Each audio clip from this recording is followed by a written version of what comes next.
Hey guys, back again. I did a time-lapse thing on the camera, but I don't believe it turned out. So,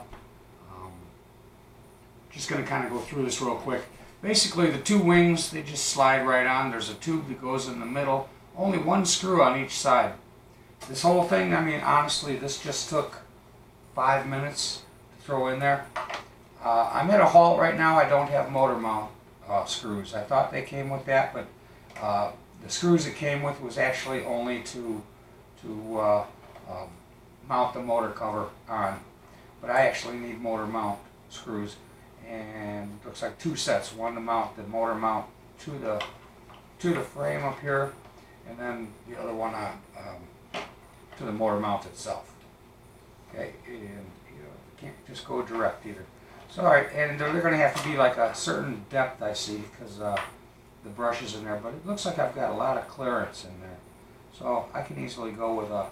I'm guessing it's probably about a 4mm screw, 3 mil or 4mm screw. Probably ought to do it.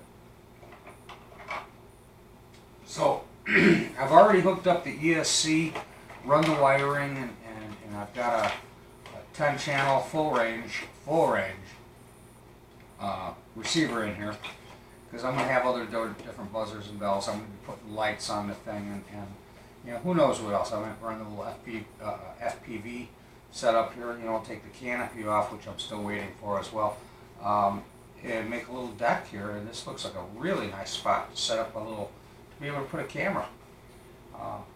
That'd be great, FPV, you know, or just taking the aerial photography. That's fun.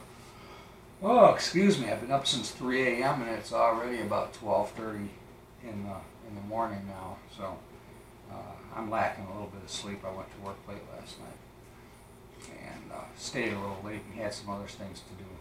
But anyway, I've got the A3L stabilizer. That's always a must. I like that. I just love these things. Get these at Motion RC. They're dirt cheap, man, for like $23, $24. It's like it's like an insurance policy on your plane. You know, you get in a little bit of trouble with a bad attitude, something off kilter, or you know, like what happened to me the other day. I was flying the Seagull. Never had a problem with the thing before, except one wing came loose a little bit, but it didn't crash the plane. I noticed it in flight and got it down and was able to fix that. But then I turned around and it lost half of its V-tail section in the air. And it spiraled down. I had a camera on it, so it's up on YouTube. It's one of my videos up there. It's pretty funny. It was even funnier watching it from the ground. I wish I'd had the other camera on my hat. It would have been great. But watching your view and everything's flying, you're doing great, and all of a sudden it starts spinning like crazy. Things must have spun about 15 times before it hit the ground, and it just came down perfectly flat. Because as soon as I had a problem up in the air, I flicked the switch into course lock, and it locks the servos in a position where you're at.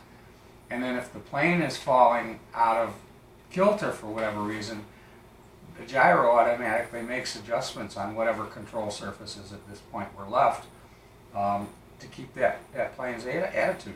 So it spiraled, but it was flat, and it came down and just soft landed. It was great.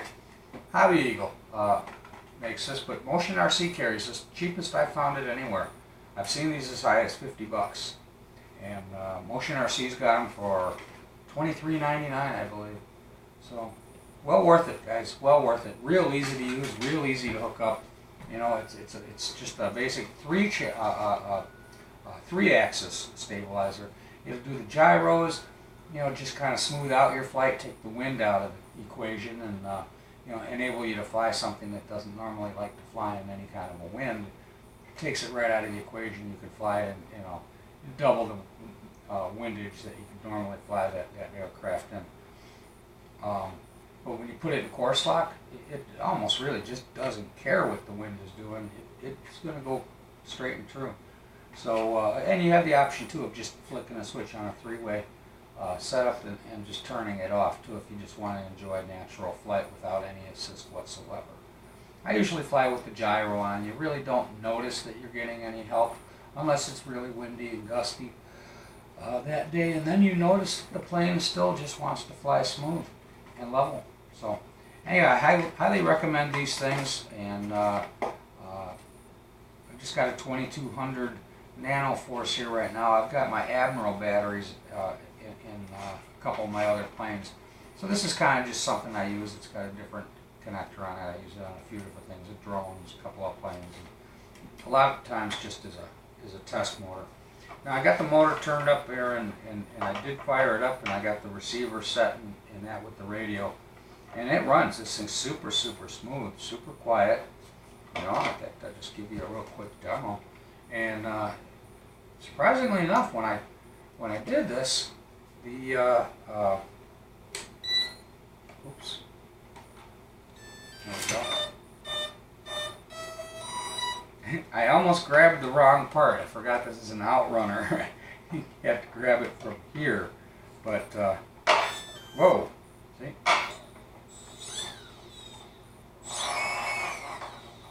I get some resonation from the plastic piece there, but it's very smooth. I'm noticing very little vibration, so the motor itself must be balanced pretty well. Boy, it's got some torque. It's got serious torque to it. With a 3-bladed prop, this thing's going to have real nice torque for acceleration, climbs. I'll bet you this thing be interesting to see if it goes vertical at all. It's so light, you know, it might. And it's a pretty good sized prop too, you know, with a tri-blade prop and that strong of a motor. I'm not going to be a bit surprised if this thing goes ballistic. So anyway, that's about it, guys. I'm kind of at a standstill because I need the motor mount bolts for this, and I want to get the right ones with nice hex keys, so you know you're not having to take it apart and strip it again. And, you know, the crap that they send you is never very good. So sometimes I like to take a little trip to the hardware store and match up what I've got to build with, and you know, get some good components, you know, some good stuff. So when you put it in there, you know it's going to stay in there. And you know if you have to take it out for whatever reason, a crash or maintenance, that when you're backing it out, you're going to be able to get the screw out. You know, you're not going to be just rounding it or stripping it. And the Allens, those are great. You know, I mean, I've got the regular little tools that just slide them right in there. You almost don't even have to look at them. You guys probably already know all that stuff. But yeah, this stuff pretty much straightforward. This is just going to bolt onto the bottom. The wheels and the linkage kit in here, it comes right up through the top of the front, and you see there's a little push rod net that's going to actuate and work with the servo that I've got in there. So that's what we're waiting on, guys. I just need the motor mount bolts here. I'm waiting on the canopy and servos. That's all I need, and this thing will be ready to fly. Thanks for watching. Oh, and of course I'll put the decals on. That'll be about the last thing I do. And because of what it is and the nature and what it's going to be used for as far as water purposes, styrofoam's great. You know, and it's pretty water resistant, but I'm going to use the Hobby Coat. It's kind of a very thin, semi-shiny, so it'll have a nice semi-gloss to it. Kind of a satin, but it'll look nice. Puts a protective finish on it that's kind of a rubbery, stretchy, and it's waterproof. Okay, so this is going to go on there very thin coats. I made the mistake of putting this stuff on way too thick one time, and it was it didn't look very good. And you can't get it back off. I mean, it basically peels off like a mask, like those rubber masks that that women use on their faces. But basically, you're putting a rubber glove, a nice coat of like latex over your plane to protect it. It helps with dings. What I noticed is when I used this on the jet, and I had it on pretty heavy, that was the one that I messed up a little bit, but what the heck, you learn. But when it crashed, I was able to go pick up a piece, and almost all the other pieces wanted to come with it because this stuff was sticking them together. It made putting that puzzle together a whole lot easier. So this is going on there, guys. It'll protect this. It even helps with the dings a little bit.